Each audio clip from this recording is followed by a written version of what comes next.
Hello, everyone. Welcome to this special edition on the David Irie Foundation page. It's not going to bat with Team Irie like we done in the past, the other 50 episodes, because of course that's baseball. So today we've got a special guest. This is a special interview with former Lion Mike Utley. How you doing, Mike?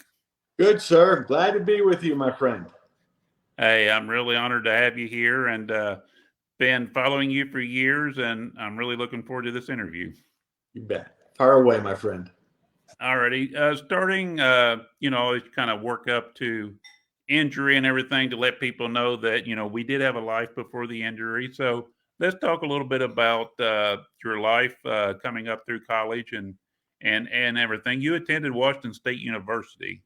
Yep. Your senior year, the Cougars won the Aloha Bowl, which was Washington State's first bowl since the 1916 Rose Bowl that they won.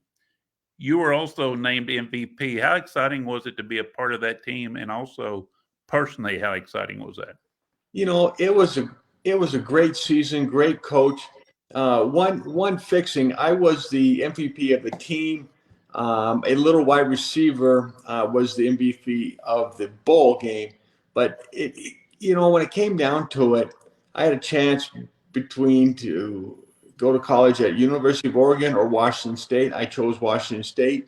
I become a 4-year starter out of the school. And Coach Jim Walden was my first coach. Coach Dennis Erickson, my second for the last 2 seasons. And that's when we went to the bowl game. And we were a great team. We played well together. And that's the biggest ticket. I tell people learn what your skill sets are and work with the guys and gals next to you. Exactly. I know that season also you earned consensus All American honors, only the second Cougar to do that. You were elected to the WSU Athletic Hall of Fame and most recently the College Football Hall of Fame. Those honors had to be personally rewarding for all your hard work. Could you tell us a little bit about that? When it came to receiving some of the awards, I was just a part of a team. But when it came down to it, the individual, I guess the sacrifice I made during the off season, it all paid off. And it capped it when it not only was I drafted, but getting the 2016 College Hall of Fame, where there's only 1,300 of us, 1,200 of us, in the nation with the 5.5 6 million football players. It really came down to where I am so glad my parents allowed me to play that great game of football. Wow. Yeah, that's a quite an accomplishment. You were drafted in the third round of the 1989 draft by the Detroit Lions. What was it like to be drafted and to know that you were going to play in the NFL? It number one, it was a great honor to be drafted by the Detroit Lions, being there with Barry Sanders, John Ford, and myself, the top 3 round draft choices. But when it came down to it, would I play in the NFL? Well, let's put it this way: that was a hard road, my friend. And as a rookie with the long hair, bleached hair, and the only rookie offensive lineman they brought in to the Lions, that season, 1989, they didn't want me there very much. And so, with that being said, um, right, and it came down to we had a what do you call it? 7 weeks preseason. We had a Hall of Fame game, so we had 5 preseason games, and all 7 weeks, man, were they brutal on me. And I rightfully so. I had to earn my spot if I was going to make it. But the biggest ticket when it came down to this first regular season game, and coach says, starting offense, get up. So all the starters from last year went up there, and they one statement I will never forget. Check out, Utley in, and that was my first start in the NFL right then and there. Wow. I know the first season you started like the first 5 games, and then you had an injury, and then the second season you had a few injuries that kept you from playing. Yep. Uh, a lot of your playing time down. Your third season you started every game until your injury. Did you feel like everything was coming together your third year to be an everyday player? That's a great question. Yes, the answer to the question was it all was coming together. Especially not only for myself physically and mentally, but the whole team. We were playing very, very well together. We were molding, and during the off season, because I tell people, champions are made during the off season, not during the season. I understand you must execute the game plan and so on and so forth, but you're truly made during the off season, and it really is coming up to that game where we were playing well together and we were moving the ball with Eric Kramer, the quarterback, and just my God, my good man, it just happened where my career was over with, and I knew it at that time. I didn't know how bad I was hurt, but I knew my career was over. Yeah, you guys were having a good year that year, and I know reading up on everything. And then November 17th hit, and you were playing the Rams. You suffered a spinal cord injury. I know Correct. when you suffer an injury, just like I did, uh, you don't really know. I didn't know exactly what it was, but did you know that it was a spinal cord injury when it happened? David, I didn't know it was a spinal cord. I just knew it was my neck. And how did I know? I've had what they call stingers before, where you pull the sheath or the covering of the nerve off your neck down to a particular body part, like your fingers, your hands. I've lost sensation down hamstrings before, but I have never lost strength. And this time, I've lost strength, and it was burning like I stuck my hand in a furnace.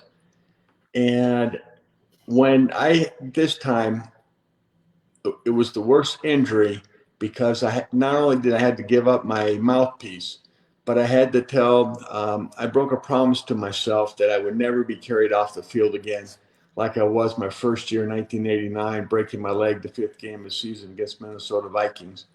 I promised never be carried off again. I broke my ribs, separated my hip, separated my shoulder, but I always walked off, even with my hip. And I have never um, forgotten that one promise I broke myself being carried off the field. So that was the hard part. When they were taking you off the field, I know you gave the thumbs up, and that's a symbol for your foundation. At that time, when you gave the thumbs up, did you feel you would just bounce up and everything would be okay again? Well, I didn't think I was going to bounce up, but at 315 pounds, bouncing wasn't really my forte. But what it was Uh-huh. that I gave the thumbs up because not only did the team members come up and, hey, buddy, we're going to get this one for you. I heard the crowd in Detroit. That was a big deal. It was 80, 75,000 people in that stadium. It was rocking. And I heard them, and I wanted to let them know that I will be back. Not only, the failure of being back as a ball player, but coming back as a Detroit Lion and a friend of the Ford family and Detroit, Michigan. Alan Waite just commented over here. He said, "Tough folks right there, two tough folks." Yeah, I appreciate that, my good man. Yep. So, do you believe there's anything that the NFL can do to prevent spinal cord injuries, like any kind of protective equipment, or is there anything that we can teach the kids not to do? Well, the number first question is there can the NFL do any more than they're doing? My friend, we have the best equipment in the world. Human body is not designed for 300 plus men to hit one another as hard as we do. Again, I understand that aspect of it. When it comes to the NFL, all equipment filters down to Pee Wee football. The two things we got to teach our kids, number one, is to be able to stand on their own 2 feet before they have the opportunity to play this great game of football. Do your homework, do your chores, be respectful, play within the rules, be a gentleman, be a gentleman off the field, be an animal on the field. Young ladies, be young ladies consistently, be role models, and that is what you teach your kids before they have allowed to step onto the football field or the play field for baseball or the court for basketball or any sport. you teach them to be accountable off the field before you allow them to be on the field. Because you know what? You work with other people, even wrestling, it's a team sport, but individuals must do their job to get their team where they need to be. But when it comes down to what we teach the kids is to be accountable for your actions on and off the field. Yep, I agree with that. Mike Doral was asking, he said, does Mike feel that his type of play, I guess your aggressive play and everything, caused him to have multiple injuries in his short career? Do you think your mindset and how hard you went at it caused a lot of your injuries? Most definitely. There's two aspects. Physically, the way my body shape and that kind of stuff. I was 6'6", 300, 6 pounds when I showed up in the NFL. During 7 weeks of training camp, I went to 312. I gained weight during training camp. So, but again, I learned to eat between 8 and 10,000 calories a day. That was a full-time job. It was just eating for me at that point. Um, Part of it being aggressive is a benefit in the game of football or in life. I mean, in general, I'm not going to deny that. But again, it caught up with me. My body just physically kept breaking things physically, and it just finally caught up with me. And I got to live with the choices. Yeah, so do I. And Alan Waite was asking, well, he was talking about training here and said, in my football days, we were taught to spear with our helmet. Not good. Training train in the correct ways. Spearing is that's with the top of the helmet. Hitting with what I call the bridge of basically your nose, your forehead. That's when you bull the neck and that kind of stuff. So that's the way we were trained to do. Now they teach you to hit with your shoulders, and I get it. There's a reason why you drop your hips and you load up through your opponent. You put your head in front of the ball, and there's techniques that you got to learn, teach the kids. With that being said, the get in the weight room, training physically is just as much as part as the techniques that you're taught, and consistently up through the ball, wrap, and go through your moments or your positions every single day. And that's the one thing I always tell people. I did the same pregame that I did when I was at Pee Wee, high school, college, in the pros. It was repetitive, like a little monkey that's ball players are. You got to teach, fundamentals first, and then you repeat them over and over and over again. That is what's going to save the ball players again. The amount Yep, you're there are so few spinal cord injuries in football. Again, there's car accidents are number one, but again, in sports, yes, football has it. There's been quite a few of us, but it's not compared to what all the other accidents do happen, like cars. Yeah, you brought up car accidents. Number one, there's 17,000 new cases of spinal cord injury a year. About 250,000 people live with spinal cord injury. The number one cause is cars. Second is falls. Third is domestic violence, and fourth is sports. That's exactly. But it's one of these things. It's accountability. A lot of these accidents can be prevented. Oh my lordy, Yeah. it doesn't need to happen. When it comes to sports, as you know, techniques is king. Yes, and that's something I preach to the kids when I have these tournaments. Is you can't. We haven't cured spinal cord injuries yet, so prevention is the main thing. Yes, sir. Yes, sir. Um, I know after I broke my neck and everything, you personally, when reality sets in after you have your injury, and a lot of time that's the first 2 years, it's always the hardest. And it's like, I'm not going to walk again. This is going to happen. This is going to happen. But when that hits you, when reality finally hits you and you're not just going to get back up and be the way you used to be, how did you personally push through that? How did you get through that part of your life? That's a great question. You know how I answer that is I dealt with it every single day. There was things I couldn't do as a ball player that my buddies would go do. I didn't do them then and can't do them now. I didn't miss things, you know. But the bottom line is, I knew it was a violent sport. I get it.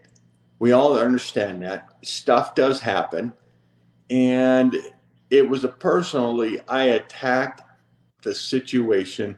I've done it all my life, and I still do it now. As I told Danielle, the wife, back be 24 years ago, I told her on our first date, I'm 6'6" tall, I have 6'10" span, I'm 6'6" tall, and I'm an egotistical, chauvinistic, knuckle dragging Neanderthal. And my friend, I ain't changing.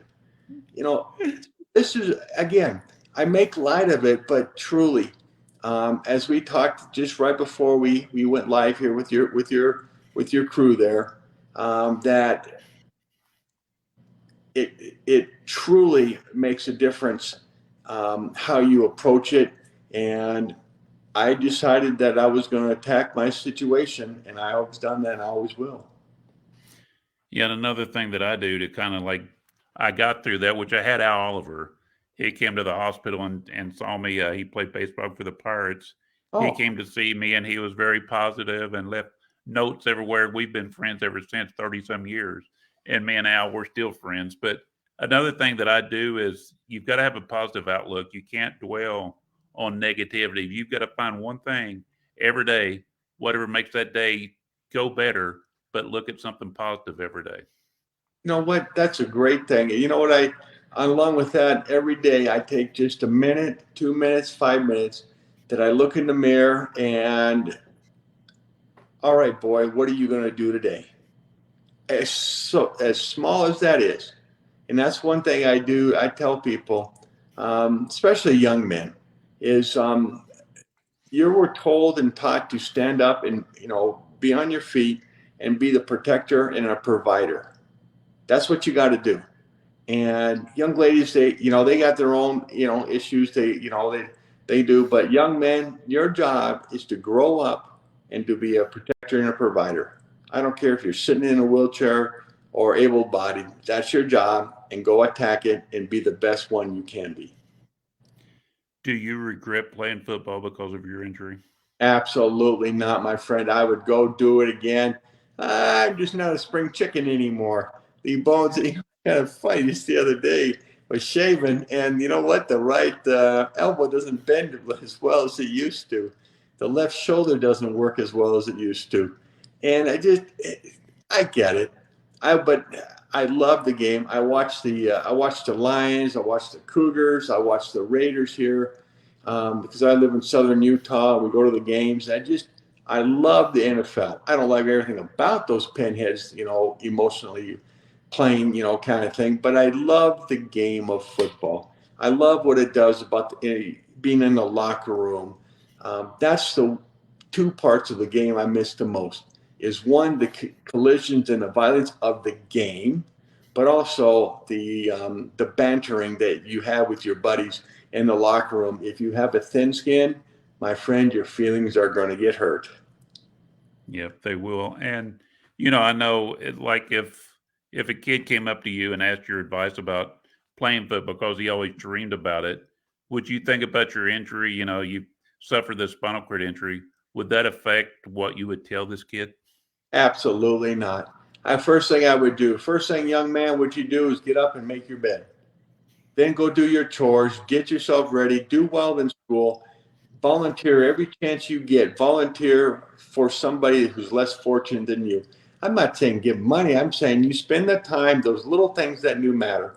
And then you get your bottom in the weight room, develop yourself not only physically, but spiritually, mentally, because the time you do go to either cross that white line to play football or get up to the plate or onto the court, then you will be prepared for whatever adversity faces you.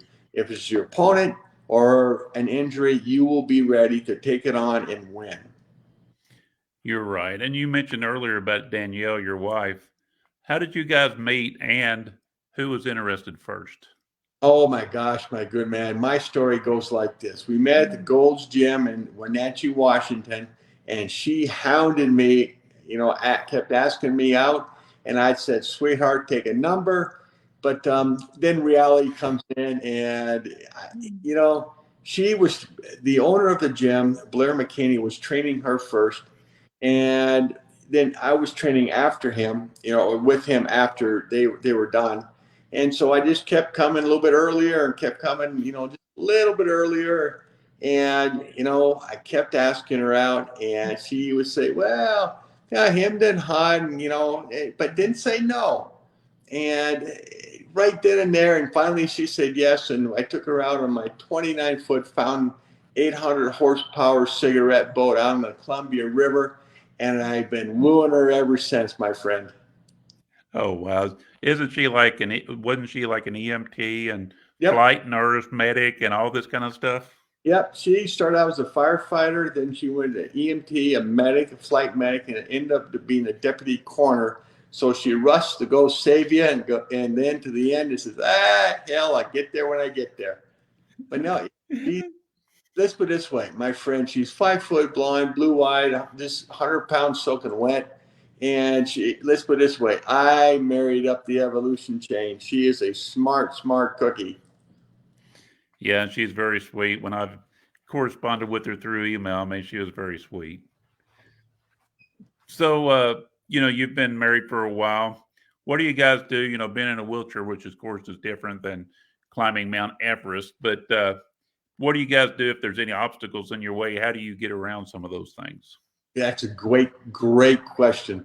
I'll tell you what we do. There was a time I was doing the keynote speaker in Boston, Massachusetts. It was for the it's a psychology convention, international psychologist convention is what they have. Mike Utley speak to a bunch of psychologists, which I don't understand because they're not going to get me anyway. But it was an old building. It was on a Friday night. It was a cocktail hour. Next Saturday night was a big speech, and we show up, and there was a two-way door, and I have a 32-inch wide chair. I am a big fella, and all the psychologists, oh my God, they couldn't figure out what the hell they were going to do, and I said, okay, Danny, let's do this. And she goes, I turned around. She took my backpack off, and gave it to the one of the docs inside. I backed up to the door. I leaned probably over my left little wheel front caster. She popped off the right wheel, handed it to the doctor, pulled me in backwards. She put the wheel back on, sat me back down, put my backpack on, and I said, "Well, my friend, where's the nearest bar?" Oh, And that's how we did it. See, that's the ticket. We find ways to win. God puts some obstacles in front of you. Your job, young man, young lady, is find a way around those obstacles. And if you're not smart enough to go around them, you go through them the hard way or one way. You figure out how to win. And the best part is Danielle is so competitive. We love it. We go shooting, we play backgammon, we play cribbage. Anything and everything you do, it's always a small little competition between us. And you know what? I love that. The best part about it. yeah, I know all about obstacles. I know I do. What I'm getting ready to do, I've done it before, but I'm going to be the honorary captain of the game for the Cincinnati Reds here coming up in May, and I'll be bringing the lineup card out for them. But to get on the field, I've got to use the equipment lift that they put, like whatever equipment they use on the field to get the field ready. So I'm Sure. in this little concrete 4x4 room, and my feet or my toes are touching the walls as they lift me up from the umpire's tunnel up to the field. So yeah, you have a lot of obstacles, especially when you're in a chair. Sure. But you know what? My God, my friend, we are born in the greatest country in the whole wide world. It's up to you. You got to find a way to win. And God gives us cards to play, and I'm just playing it the best I can. That's all. Yep, and that's the way we have to do it. What would your advice be to someone that just suffered a spinal cord injury? What would you say to them to let them know that life isn't over?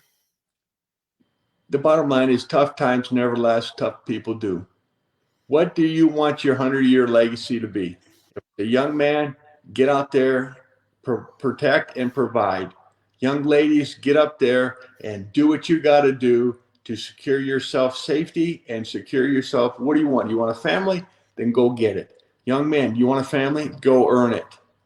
That's what you do. Life, mom and dads, I tell you, your job is to raise your son or daughter to stand on their own 2 feet. I get it. There was a bump in the road. Get over it. The world's not going to stop spinning because you got injured. I'm sorry you got hurt, my friend, but it's time to go. Let's go. And David, that's why I typically don't hook up with people right when they first get hurt.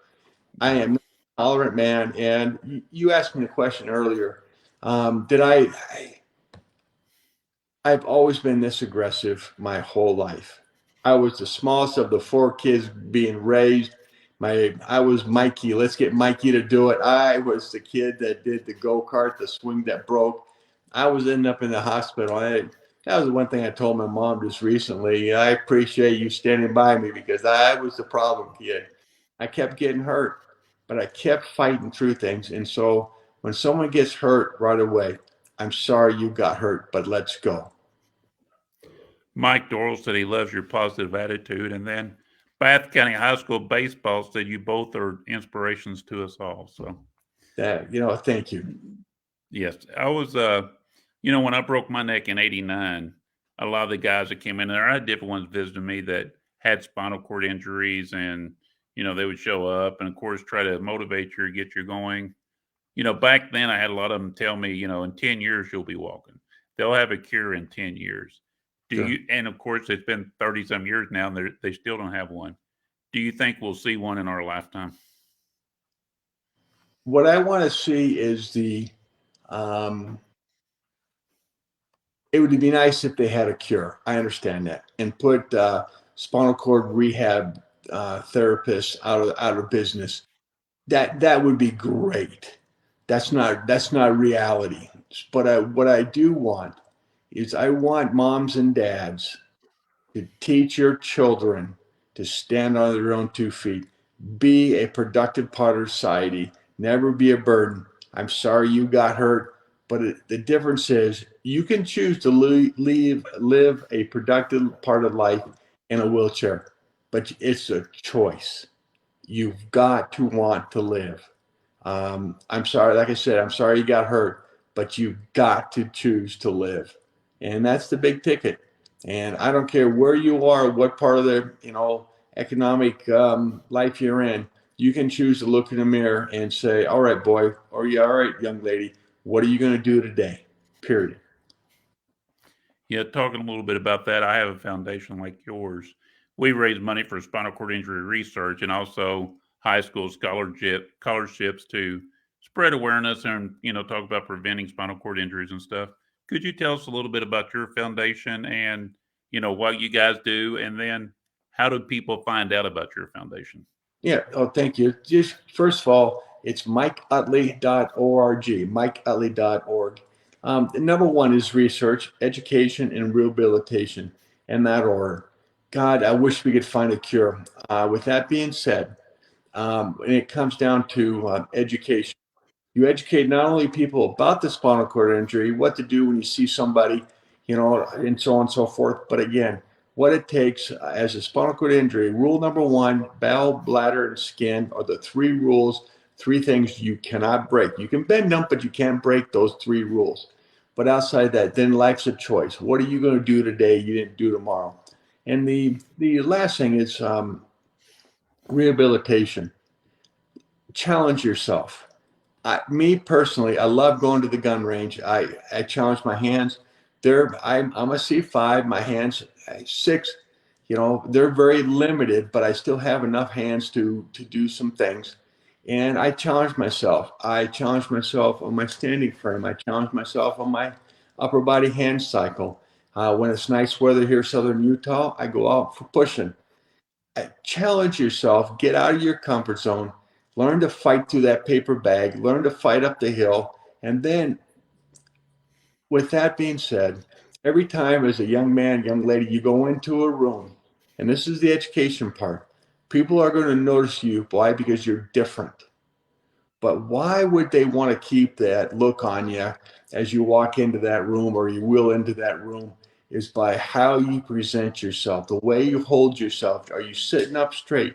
Do you have that look on your face like you're confident? Do you have that swagger, young man or a young lady? Do you have the attention where people, God, that aura around that young man or young lady? I want to be that. I want to be around them. That's what CEOs do. They have that swagger. I want you to learn to keep it and earn, but you got to earn it. But then once you get it, you got to learn to keep it every single day about what you do. And that's the part of the education of the Mike Utley Foundation is to get people out of your comfort zone and do something today you didn't do yesterday. Yeah, you're right. And you talked about shooting. I have an SR-77 that I had built a couple years ago, which I can't use my fingers, but it bolts to my chair, and to pull the trigger, it's got a hose on it. I suck on that hose and it pulls the trigger, which I've killed a lot of deer with that thing. Yeah, there you go. See, but see, I would hang out with you. I would make sure you have every pathway to the hunting field. I would make sure you have the right ammo. You hunt, you clean it, I eat it. That's the best part is, I'm a target shooter. Danielle loves to hunt, and I love people that go out and hunt. For me, it's more of the release of frustration, and that's why I just love shooting paper, shooting steel, and those are the kind of things I really do. And again, small wins. You go out there, and that's again part of the foundation is to show people life's a choice. Do you choose to live your life to its fullest by what you do today? Hey, if you ever want to hunt a little bit, you and your wife, come to Kentucky. We've got 3,000 acres we lease here to deer hunt on. We can fix you up. Oh, there, my friend. We're packing. Hey, you let me know. We'll fix you up.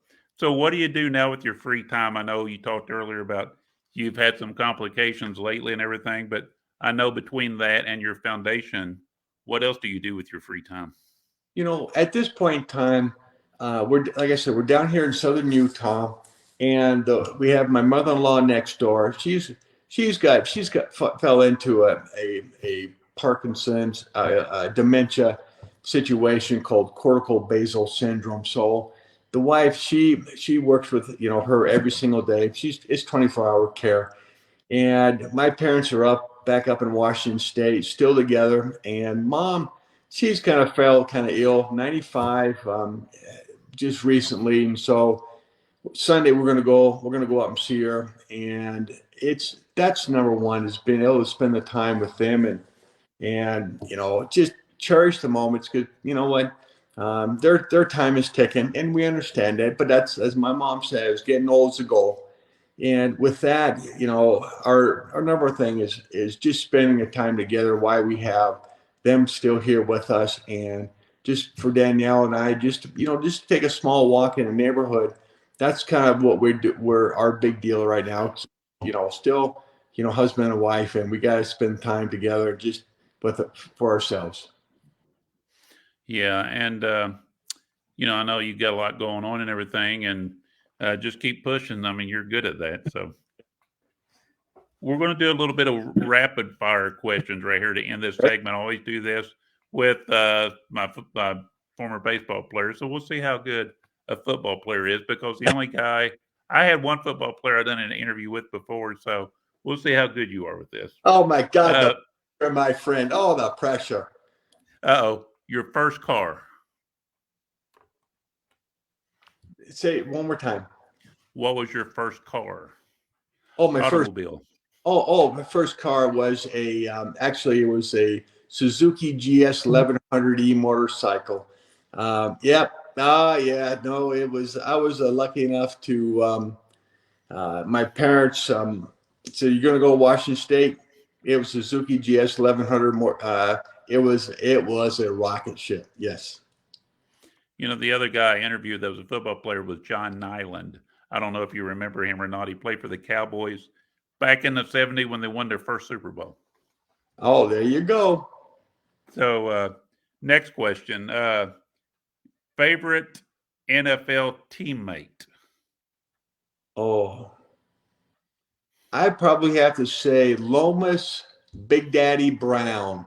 He was an all-pro left tackle for the Lions, and he and a couple of the other fellas, they put their arm around me after I proved myself worthy.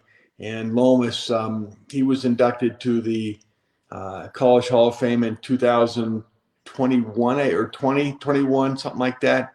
And we were down there with him and watching that. And that was down here in Las Vegas, and it was a great, great, BLC further the brother from a different mother getting into the College Hall of Fame. It was pretty cool. But Lomas Brown.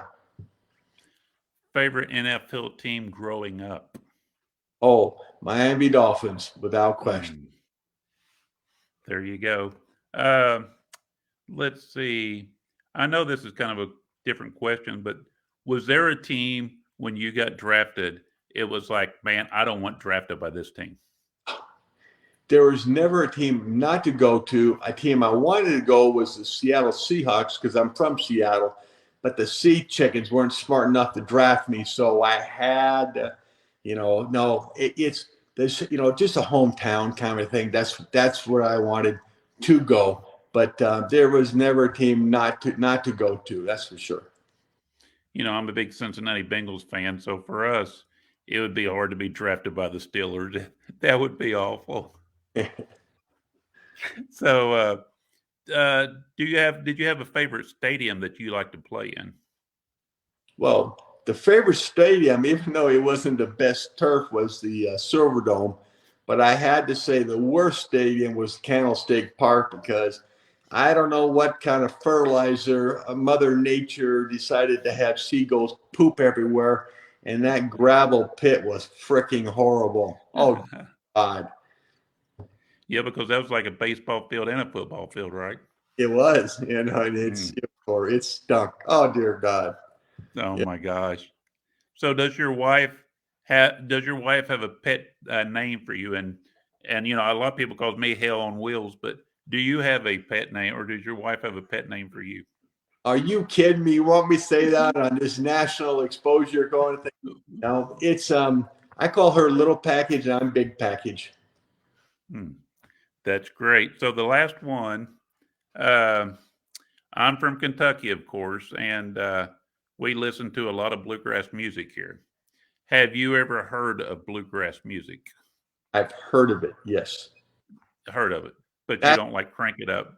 if it's not Ted Nugent, Leonard Skinner, AC/DC, Crocus, I probably couldn't pick a out of it ever. Yeah, no, no. There you go. But thumbs up, Mike. Thank you, sir. I appreciate you doing this interview, and let's stay connected, and don't leave us. Nope. Oh, amen. My brother says rubber side up, man. Rubber side up. Thank you, Mike. I appreciate it. Thank you, sir.